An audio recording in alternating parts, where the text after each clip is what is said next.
Hello and welcome to a junior, a senior, actually no, welcome to a special episode in which Rachel and I, we will talk about crosswords. We had planned to talk today about observability, and I hope that episode will reach your favorite podcast listening device soon. But because of scheduling issues, we were left alone and we started talking about crosswords. And I have a lot of questions. But Rachel, please first, who are you and what do you know about crosswords? In this context, I am a person who recently left the technical field and began to solve the New York Times crossword every day, the Monday after I left Google. And being an engineering type, after 3 months of this, I began wondering, how are these created? And I got into creating them. I have thus far sold one crossword puzzle to NYT Games, hoping for more. And that puts me in a half junior, half senior position in the world of crossword puzzles. So I am going to try to play both sides here. Nice. As I said at the beginning, I have questions because I'm a hobbyist crossword puzzle solver. We do them from time to time at lunch break in the company I work at currently. And I only see one side of the coin, right? Which is the fun in solving it. How do you transition to going from, I'm solving all of the puzzles to, I actually want to build one?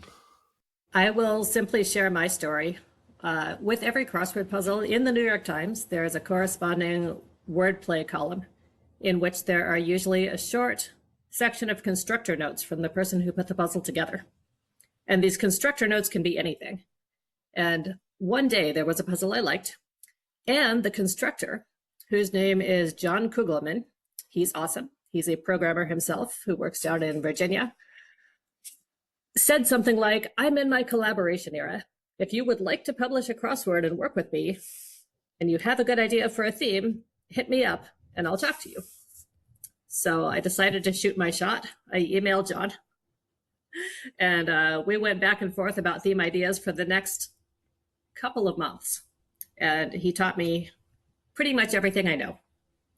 The collaboration that we did that first time did not get accepted, but it got me into doing it. It introduced me to some other people who do it. I made some other puzzles. Then I did a second collaboration with him, which did get accepted. So long story short, I accepted someone's incredibly generous invitation, and it turned out that we got along well. I feel like there is a bit of a parallel with the tech world in the sense that it feels like more collaborative than most things are. Like someone will say like, hey, I'm trying to do that. Anyone in? And I feel like that happens a lot as well in the tech world. But you touched on themes. What's that? How do they get selected? Why themes? Okay. A theme is some kind of idea or concept that will generally tie together, say, 3 or 4 long entries in an average size crossword puzzle. They will all be puns that are on the same topic, or they will contain within them words that are on the same topic, or something. They will have something in common. They almost always relate to the long entries. And along with the theme, there will very often be what's called a revealer, which is an entry where it says, here's your clue, ... or a different way to consider the entries that are these 4. They really vary. A lot of times it's puns, especially early in the week. Okay. And how can you make sure that a given theme will be more likely to be accepted? That's a great question. The times that I've been turned down because of a theme, it's generally been because the theme is not considered kind of tight enough. Either the entries don't have quite the right thing in common, or they're given different treatments in the grid, or it can be something that's too political. I had a really good idea based around Ice Out that I ended up not going with because other constructors told me it would be a terrible idea, so I didn't do it. But yeah, they want tightness, originality. Sometimes, I think right now, if you go to the page on NYT submissions, they say specifically, we have too many Thursdays and Sundays that contain rebuses, which is where there's multiple letters crammed together into one square. So right now they specifically have a call out for non-rebus kind of tricky puzzles. And so a person can also pay attention to what they're explicitly asking for and try. Because the rebus tricks are actually official, because I've run across them once or twice, and I thought it was occasional or an on-the-fly inspiration kind of thing. But from what you're saying, it's like it's a known trick to create crossword puzzles. Yes, rebuses are a known trick. There is an affordance specifically for entering rebuses in the New York Times Games application on the phone. So it's a known thing. They are usually limited to Thursdays and Sundays, but I have seen them show up on Wednesdays. For listeners who may not know, the week generally goes from easier. The easiest puzzles are on Monday. They continue to get more and more difficult through Wednesday in kind of a normal way. On Thursday, there's probably something really tricky about the theme. Fridays and Saturdays are meant to get more difficult yet, but they don't have a theme. They're called themeless. And Sunday has a theme again. It's intended to be Wednesday difficulty, but it is twice as big in terms of area. And that's how the week goes. Okay, because again, I'm a hobbyist, so I've done some of them, but I don't do them most days. So I thought that there were always themes. So it's interesting to know that it's certain days that have themes, and it's really like thought out, or at least really scheduled in the sense of these days there are rebus tricks, these days there is another theme, etc., etc. But how does one go about creating an actual crossword puzzle? Sure, that's a great question. And also, by the way, I have never submitted a theme list because the New York Times has told us that they have a 1.5-year backlog already on themeless puzzles. Because I'm going to guess those are easier to craft? I think they are sometimes more fun to craft. The themeless ones are usually, they call it seated around a particular entry or two that is fresh or new or amusing to the constructor or something. And since the entries can be anything, you don't have 3 or 4 long entries kind of pinning the grid down and making it constrained. So I do think maybe they are more fun to create. I have been trying to be published, so. I get that. And it's interesting what you say of the long entries, because it's true that every time there is a theme, there is like 4 or 5 entries that occupy almost the whole length of the grid and do make reference to one another, right? Yeah, that's what people try for. But to answer your question, because I skipped it, there's a several stage process to creating a crossword puzzle. I'm going to assume that we are talking about a theme, and I'm going to leave out the differences between a collaboration and a solo one because it's the same thing. It's just whether you argue forever over each stage. So the first one is to come up with a theme. I personally have a document of theme ideas. I think that some of them are pretty bad and unlikely to turn into something, and there are other ones that maybe do have potential. It's hard to tell until you go to the next stage. And the next stage is, here's a theme that might actually have potential. Maybe I thought of 1 or 2 ideas for theme entries. I like it. I'm going to really go search for other ones.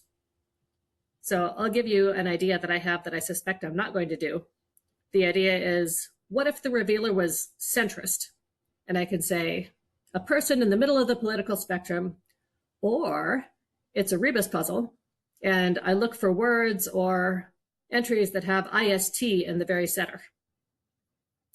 That would be a pretty classic kind of rebus pun theme. So there are places on the line that I can go and look for every word or entry that has IST right at the center. And I would look at those, and I would probably dump them into a spreadsheet, and I would score them for myself and just say, do I like these? Are they fun? Are they new? Are they fresh? Do they amuse me? Are they a bummer? We don't like bummers. And then maybe, and this is the part where I personally suspect this exact idea will fall apart, I would look and say, are there pairs of these that would fit well in a crossword? Or maybe is there one that's of length 15 that would span the grid? And then maybe there's 2 more that are length 11 or 12 that would fit well into a rotationally symmetric grid. if there were 3 like that, or maybe if there were 4 like that, if there were 2 pairs of the same length that look good together, weren't too repetitive, they're funny, I could say, here's something that might lead to a grid. So at this point, you have what's called a set of themers. Once you have your set of themers, then you fire up software that helps you actually create and fill in a grid. The one that I like to use, I'll go ahead and pump it because it's fun. I don't think it's open source. I think it's run by this one guy, but it is a free download, and it's called Ingrid. That is a pun, Ingrid. And it has a cutesy little kind of female coded icon, Ingrid. So I fire up Ingrid. I space out my themers in an empty grid. And I say, okay, where are the most annoying letters that I should probably block off with black squares? And over the course of an annoying several hours, I figure out where to put the black squares such that the rest of the grid will be fillable with fairly high quality entries.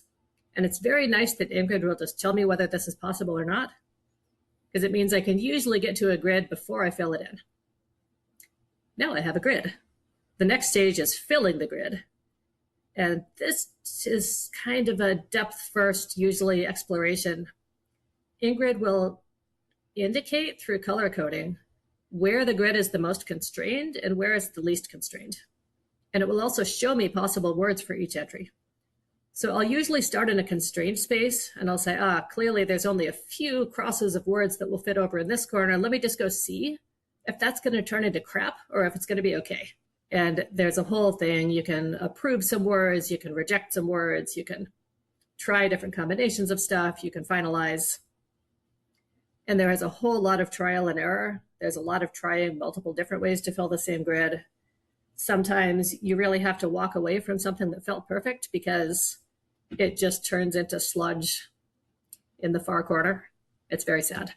Yeah, because I guess sometimes there is only a limited amount of ways where you can actually fill that corner, right? And I guess that's why you see so many times the same words or types of words coming back as fillers. Yeah, that's right. I feel like "ew" is one that comes up quite often. EWE. Mm-hmm. Yeah, that's right.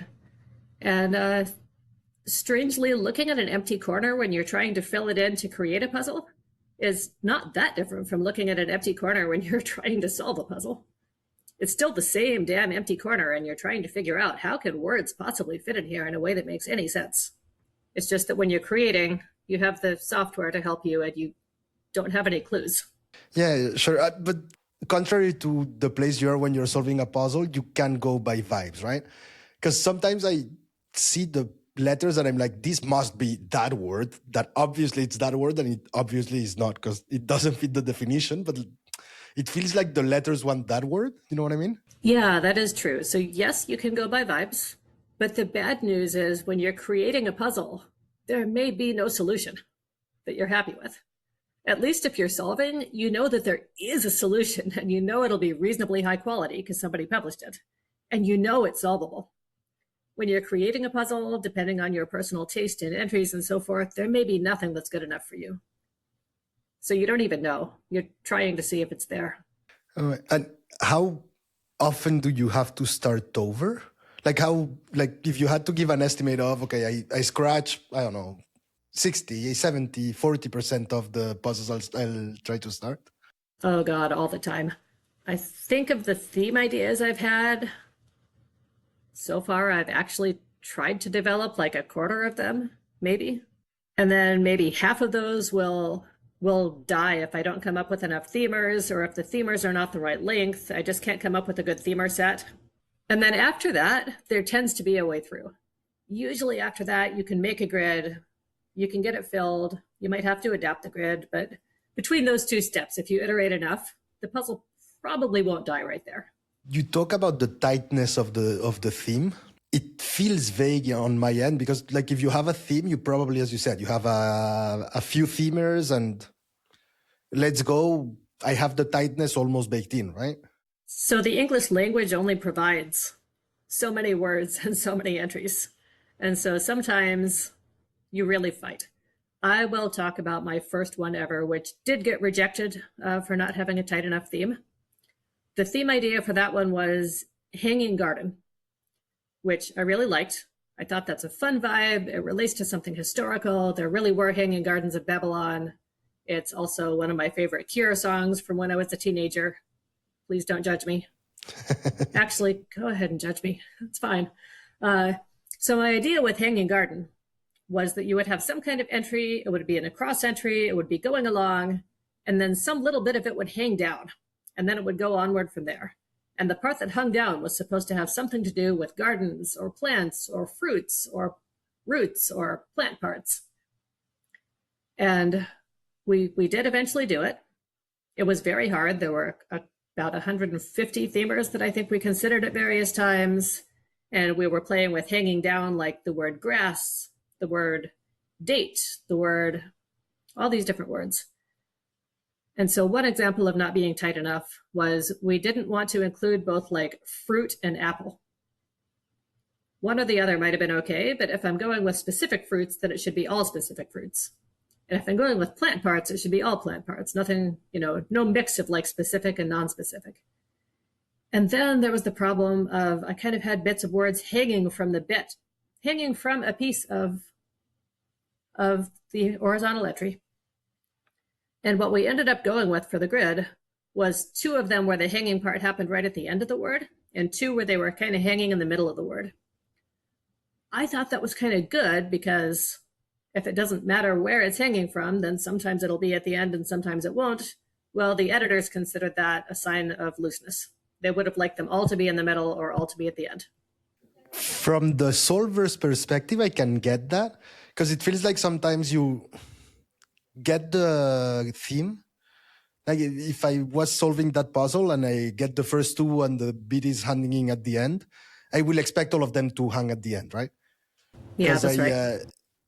I feel like I solved it. And to be fair, it's quite frustrating when then I get, oh, actually I had not solved it.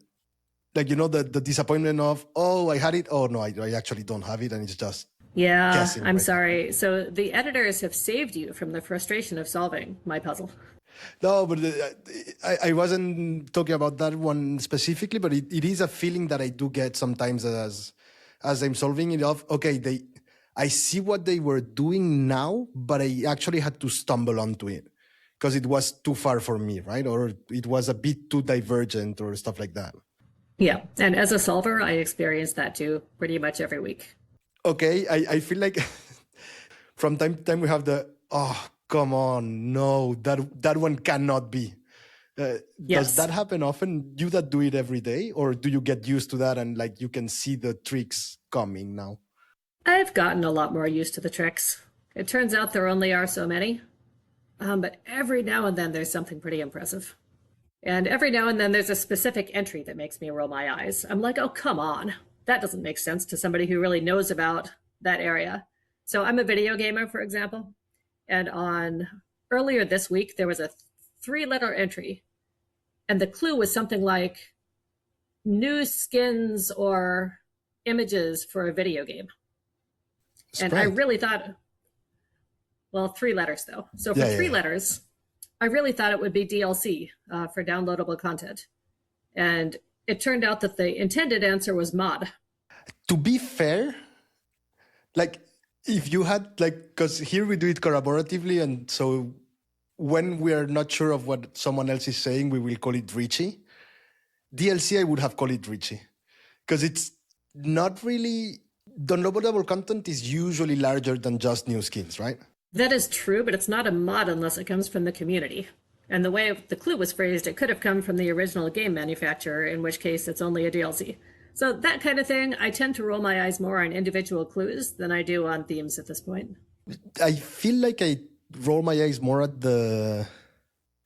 what you call the themers, because they usually have a smart thing there. Yes. And unless you're used to them, it feels like the puzzle is playing a trick on you instead of getting you to the answer sometimes. That is entirely true, and that gets more true toward the end of the week. So I know a lot of people who will only solve Monday through Wednesday every week, for example, to avoid that. And I know people who will play every day except Thursday to avoid that. And I, of course, have been focused on creating Thursdays because that's what the Times says that they need the most of. Because they are the hardest to create, I'm guessing? Maybe. Or maybe they're the ones that people have the least fun creating. I don't know. I found them to be the most fun to create because every now and then I have to actually write a Python program to filter my own word list, and that gets me back a tiny bit into hobby coding. Fair enough. And speaking of that, because you left coding for a little while now, and does it bring the same type of satisfaction of puzzle-like thingy or the solving a problem, like really focused problem solving? Yeah, that's actually the perfect question, and that is the case. Creating a puzzle with someone else is the closest that I currently have to getting back to that feeling of being at a whiteboard with another software engineer trying to hash out how a system is going to work and how the logic's going to work. And there's a point where a grid will click and it just all falls together and it feels almost like the code just compiled. So there's a lot of parallel to what I used to feel. How does that collaboration work? So we go through all the same steps as I talked about already, except there's sometimes people will sort of bat around theme ideas together and develop them. Other times someone will say, hey, I have a theme idea that seems to be up your alley. Would you be interested in collaborating with me on this? And then there is a spreadsheet. We all love spreadsheets. There's a spreadsheet with lots of possible themer entries, but this time both people vote and talk about things and talk about different theme sets. And then usually at grid time, people do not sit down and grid together, I think, or at least I haven't, but people will come up with a grid or part of a grid and fill it in and send it to the other one. What do you think?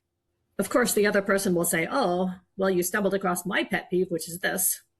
It's like, okay, what if you fix this corner? Can you get rid of this entry? I don't like acronyms, whatever. And that is both annoying and also leads to a stronger grid at the end because you avoid both people's pet peeves. And then people split up the cluing in different ways. This is often the part where I will finally hop on a video call with my collaborator to decide on the clues. Oftentimes, we'll each come up with some clues asynchronously and then just get on the video call to decide whose to use. And that turns into a little bit of back and forth, like, oh, I like your phrasing, but I like this word. Oh, here's another meaning neither of us thought of. Can we go with this? And that's cool. And so the truly collaborative part in the sense of a synchronous collaboration is really the clue. That has been for me so far. I'm sure it gets done differently sometimes, especially maybe if people are in person. But it's a far-flung group most of the time. There is a Discord server called Crossword that everybody hangs out in. Is it also the most fun, the clue writing, or is it the chore you have to get through to actually get your puzzle published?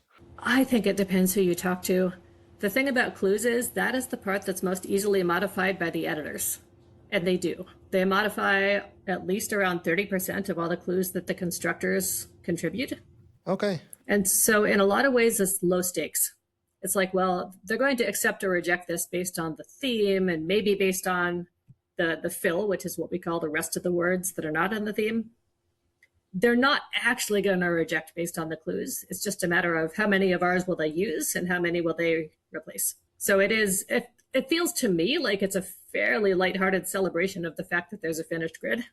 Okay, because it like, again, seeing it from the outside, I think that's the part where I would have the most fun because you can get creative with less constraints than the puzzle where you're actually constrained by the actual grid and the choices you've made. That's very true. It's like the hard part is over. This part won't get us rejected.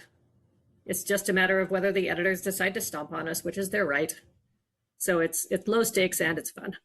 Okay. And is there a theme that you really, really want to work but haven't found a way yet? Let me open my document of ideas. I wasn't planning on going here. Oh yeah, that's an idea that I had. I had an idea for what we would call kind of a stunt puzzle. I want to do a puzzle that only uses the letters in the first half of the alphabet. I do have a filtered down word list. I have even come up with a very simple no tricks theme that works. I mean, I'll even tell you what it is because if anybody is listening and wants to collaborate with me and make this happen, please.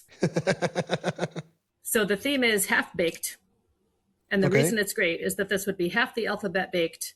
And there are a fair number of baked goods that can be spelled out using the first half of the alphabet, including bagel, challah, a few others. In fact, you can make egg bagel. Pretty good. Nice. However, I have not yet succeeded in filling an entire 15 by 15 grid in a high quality way because there are a lot of trash entries in that tiny word list that's left. Yeah, you take away a lot of words, I'm guessing, with that. And Oh, like you take here, the away so problem many is words. it's more your feelers than your themers, right? Yeah, that's right. The fill turns into a real problem. So I have not succeeded in that. Speaking of, how important are the field words? And are those the ones that are usually in a different language? Because sometimes you will say like two in Mexico City, and it's dos, and like, are those usually fillers? Yeah, I think that is usually fill.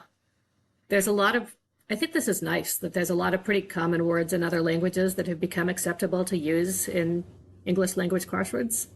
It's really nice. It gives the puzzle a broader feel as far as I'm concerned. But the shorter entries are usually fill. If there's a longer entry that's not a themer, it'll usually be a down clue rather than a cross clue. And those are often kind of referred to as bonuses or bonus entries. People do take extra effort to make those sparkly and fun and novel and show some personality. But your question is dead on. How US themed are the crosswords? Because for us, we live in Europe, and like, we live, like, in my office is in Belgium, so it's mostly Belgian people here. And sometimes it's like candy bar made of blah blah, and that one we cannot solve because we don't know candy bars in the US, right? Is there an Yep. effort to not include US things, and sometimes they just fall through, or is it not something that happens? I hear your frustration. I empathize with it. I would just like to say I am a solver of cryptic crossword, which is British style crosswords. And there will sometimes be a Britishism or a Canadianism. I really like the puzzles by this one guy in Canada that I'll be like, I would not have known that word. I didn't know that meant that over there. But I am personally focused on selling to the New York Times, which is based in New York in the US. And there is not an effort to avoid US specific references. And when it comes to sports, I am just as poorly off as you are. I've been looking up flashcards and quizzes to help me learn what teams are in what cities playing what sport and what their like scoreboard abbreviation is. Like, come on. Am I really supposed to know that? To be fair, those I get. It's more, I struggle a lot with candy bars or stuff like that, where like we have different candy bars here and I'm not exposed to those at all. Yeah, So it I'm was sorry just, for that. So the good news is it's almost always Mars, Kit Kat, or Oreo. to be fair, we do have those. So I cannot even complain. You just have to learn which ones show up again and again. Like I've kind of had to learn that there's some guy named Orr who's involved in hockey and some guy named Ott who's involved in baseball, unless those are reversed. But anyway, I know they come up again and again. So if it's like some baseball player that I've never heard of, I'll often just Probably try one that of one. those. Yeah. Yeah. Gotcha. I think it's my last question, but and you are more than allowed to know not answer, but it's purely practical. How much does a crossword puzzle sell? Like, is Oh, there that's a a rate? Or is it something that they say, okay, this is really good, so we pay X? Or Oh no, it's a flat rate. So currently right now, the New York Times will pay $500 for a weekday puzzle. And if you collaborate with someone, that's split. So the one that I have gotten accepted, I will eventually be paid $250 for. This comes out to a terrible hourly rate that nobody will ever want to back calculate. Most people don't do it for the money. But a Sunday is bigger and pays $750. You haven't asked how much it costs to get involved. So yes, the Discord server is free, the software is free, but the good word lists cost money. oh, so okay, so you're losing money. Basically, what you just told me is not. I might make money solving creating crossword puzzles. Is I'm definitely losing money if I try to create crossword puzzles. Since I have sold one, I will now break even. Basically, exactly. I've spent $200 on word lists, and I'm going to make, after taxes, around that. So I would really like to sell one more to break ahead. That hasn't happened yet. Yeah, I'm guessing the word lists are the part you pay because they are the most important part, right? Like the rest of the things can be easily replicated. Yeah, all the software is free. There's multiple different options, and they all just read these word lists. It's very simple structured data. The word lists are basically just files that will have an entry and then a score, usually between 0 and 50. It's semi-standardized. And what does the score represent? It represents approximately some measure of, is this entry in the language? Is this something people actually say? Or is this mutilated somehow? Is it an alternate spelling? Is it incredibly archaic? Is it offensive? Is it something that we don't want in the crossword? So just as an example, something that I really hate because I trip across it every single time is something like R&B, short for rhythm and blues. It's clued as a music genre, and it's like, all right, but it's spelled R-A-N-D-B. I never get that intuitively. I'm always like, what's a rand-B? Oh, wait. So I am fairly sure that that does not have a score of 50. I think it has a score of 40 or 30. It certainly deserves it. But that's the kind of thing where, okay, it's valid, but it's not good. Yeah, it's one of those that makes you feel bad because intuitively you would have written R-N as the letter N-B instead of... Yeah, or maybe even the ampersand. Like salt and pepper has the same problem. Sometimes you'll see sand P. I hate that. It feels bad, yeah. I get Feels what you mean. bad. And there's any number of slurs or offensive words or things that, things that may represent something that people don't like. There are actually a lot of crossword constructors who try to avoid Harry Potter references because of J.K. Rowling's public transphobia, for example. So there's that kind of thing, broadly referred to as kind of bummers. Yeah, so basically you're trying to make crosswords as accessible to as many people and feel good to as many people as possible, right? At the end of the day. Precisely. It's an entertainment. It's all very technical trying to create one, but in the end, it's all for fun and you want people to have fun. So you just try to avoid things that various people won't like. It's interesting. Like when I proposed that we do this, I did not believe we would talk for half an hour on crosswords. And I think we could stretch out this one for another half hour. I mean, Pablo, if you have a good idea for a theme, we could collaborate on it. And then you would have about 10 hours. I have a colleague that I'm sure would have a good idea because he's that kind of person. So I'll ask him and put him in contact with you if he has. And it can be a fun thing to do. Absolutely. It's the other side because the closest I've gotten is trying to create Sudoku puzzles at some point in my life. And it's a bit of the same thing of, okay, the process is quite different when you create it than when you do it. But to create it, you kind of have to solve the same puzzle people are going to solve, right? That's right. You are looking to see if there is a solvable puzzle. Is there a solution here? Fair enough. I think we reached the natural conclusion of this special episode that will be under the umbrella of a junior, a senior, and we will be quite different. So, Rachel, thank you so much for this really interesting insight into how you create crossword puzzles. It was really, really interesting. Thank you for giving me this unexpected chance to improvise. If anybody listening is interested, try to find the Crossword Discord, read a book called Crosswordese, and maybe I'll see you online. Great.